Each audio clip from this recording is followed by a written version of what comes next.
we're looking at part 53, Wild Harvest Edibles. Thou prepares the table before me.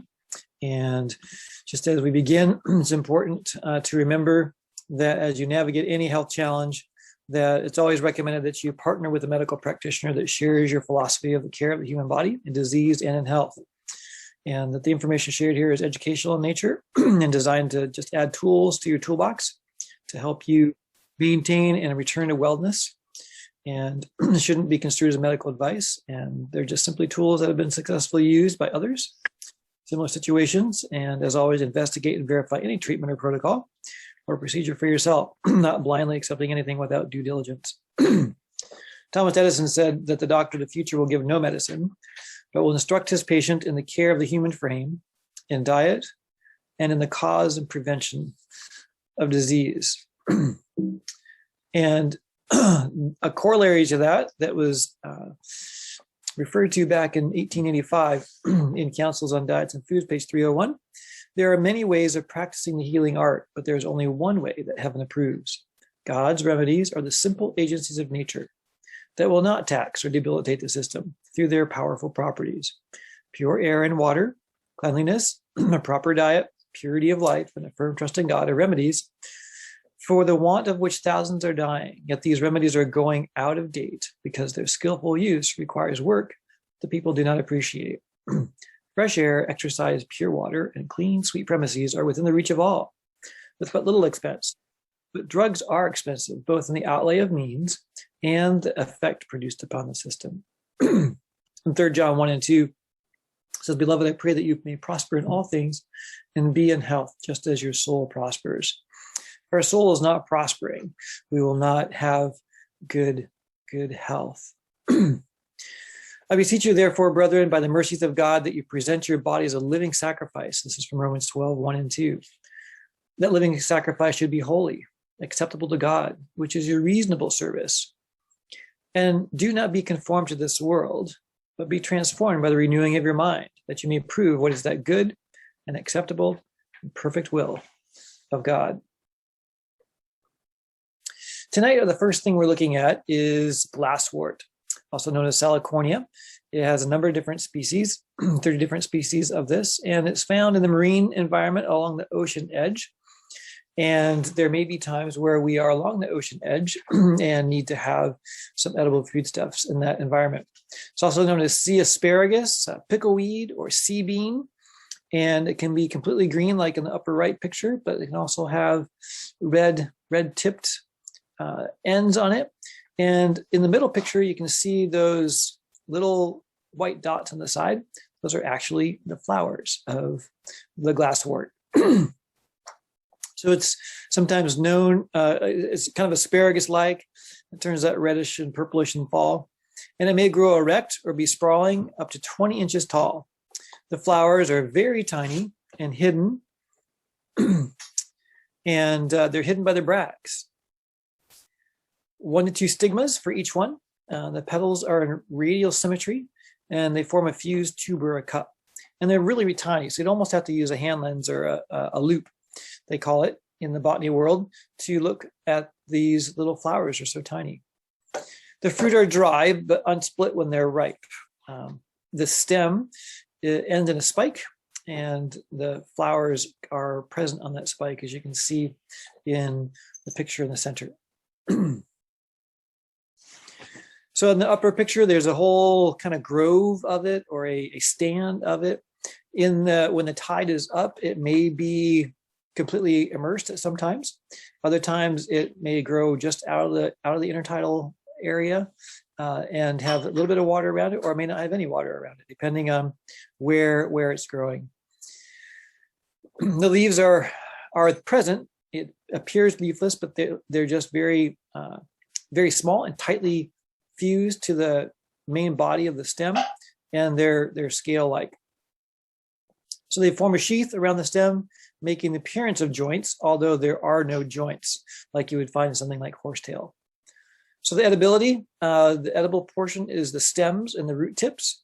You can eat them raw or cooked. Just the 1 to 2 inches at the end of the branches are emerging from the ground. The stems, just break them off. They break off fairly easily. I've tasted them before. They're like a succulent, have a little bit of a salty flavor to them just by the base of their environment. You can eat them cooked as well as pickled, and again, just raw. So they're excellent as a salad topping, as a soup addition, and they're naturally salty tasting. You don't necessarily have to add salt to them. So this is kind of a nice presentation of the glasswort here, or sea bean, with looks like some garlic and some lemon there. So here's how to make a sea bean saute. Preheat your skillet on medium-high heat. And most sautés use an oil, but we're just going to saute in water. Take 2 handfuls of the sea bean that you've collected, and finally grate or press garlic, 1 to 2 cloves, into the skillet along with your sea bean, and stir that rapidly. Then remove it from the heat. You can salt it to taste. Remember that you already have salt in it inherently. You can see that this the large one there, is rather translucent in nature. As the sun's coming through, it can be in quite large stands, so it's quite easy to obtain when you're in the area where it's growing. And then you can serve it atop wild rice or other types of grain in a bowl. You can see how it presents itself in the lower central picture there. From a medicinal standpoint, it has diuretic properties and blood purifying properties. In a similar fashion to dandelion in a way, I don't know that it has the wide, vast array of therapeutic benefits that dandelion does, but dandelion is a blood purifier as well as a diuretic, and we see those same properties being manifested here with the sea bean or the glasswort. Our next plant is the lady fern. The lady fern grows all across the United States, and that's very nice. It's nice to have something that is grown or grows wild all across the country in the environment that makes itself, that presents itself as being suitable for it. It's a lacy, erect, divided fern, and it can be 1 to 3 feet tall and up to 2.5 inches wide, or feet wide actually. So it can be quite large and quite tall. Very lacy. You can see the bottom picture here on the right, as opposed to being more solid leaves. As the fiddleheads have fewer brown scales, they're present at the base, and of the shorter bottom leaves that are present in the stands of the lady fern. So the key signature to the fiddleheads is the brown scales, very dark brown scales. It's a non-flowering plant, and it utilizes spores for reproduction, and thereby also requires a moist environment to disseminate the new growth. So the fiddleheads are the part that is edible on the fern. So this time of year is a good time to harvest those fiddleheads. As the fern goes through the season, the fiddleheads are not presenting themselves. Once they come out, they're pretty much out for the season, and they won't be presenting fiddleheads again until the next season. So make sure you have a positive identification. There are some ferns that are not of the best to consume, but lady fern is one that you can. Mark it in the fall as an adult plant. That way you know right where to go, because they do often grow right along with things like sword fern and other types of ferns. It has 4-inch tall fiddleheads, and cut them right down near the base, kind of like if you had like a knife that you could just stick in the ground, like a asparagus knife. That would work well. Use only 1 or 2 per plant, or else you may kill the plant. So there aren't necessarily often a lot of fiddleheads that come out.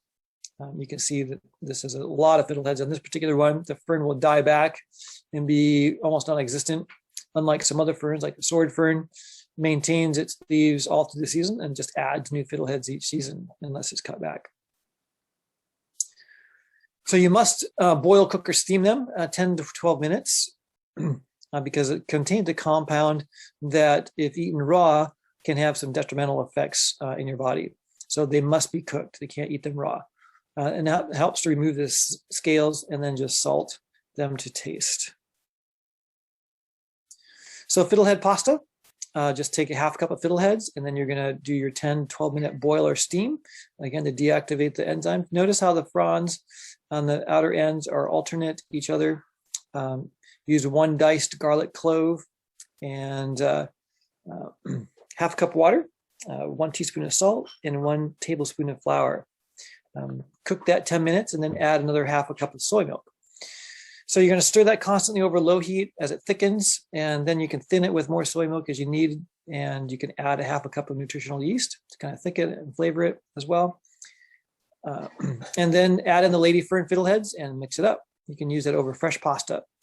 So notice the lady fern is emerging here on the bottom left-hand picture, has those dark scales on it. Those are the fiddleheads that you're going to be wanting to harvest. You can see on the right picture that there's a combination of sword fern. There's kind of loose sword fern fiddleheads on the right, and then your lady fern fiddleheads on the left. So some medicinal usages, the rhizome, that is the underground stem, you can see in the lower picture here, can be boiled, and the tea can help ease labor pains. So you can see the fiddlehead in this person's palm here. The dark scales are thick and sparsely present there. You can powder the rhizome and put it on sores to aid the healing of those sores. And the rhizomes, as a tea, are actually also a good worming agent and diuretic, so antihelmintic. The boiled rhizomes have been used to treat just overall general body pain, kind of a tonic, helpful for postpartum breast pain and to help induce lactation. So some ferns are toxic, and so you want to make sure you have a certain ID. You know that you have what you have. Lady fern and several other ferns have an enzyme in them called thiomenase, and so it must be cooked first. And the thiomenase actually functions to deactivate, and it ends up reducing the B complex vitamins. So thiamine is one of the B complex vitamins. I think it's B6. And ACE is an enzyme that breaks that down. So that's why the cooking is important, because cooking, bringing it up to temperature, denatures or breaks down the protein so they can't function in a negative way. So that's why it's important to cook them. We're going to look at a second fern tonight, the licorice fern, Polypodium glasswort and Glasswort, and it's also known as many-footed fern or sweet root, and it's mostly harvested for its root. So it's often epiphytic on trees. That means it's growing on another plant. Epi means on top of, phyte means plant, but it can also be lithophytic, which means that it's growing on top of rock.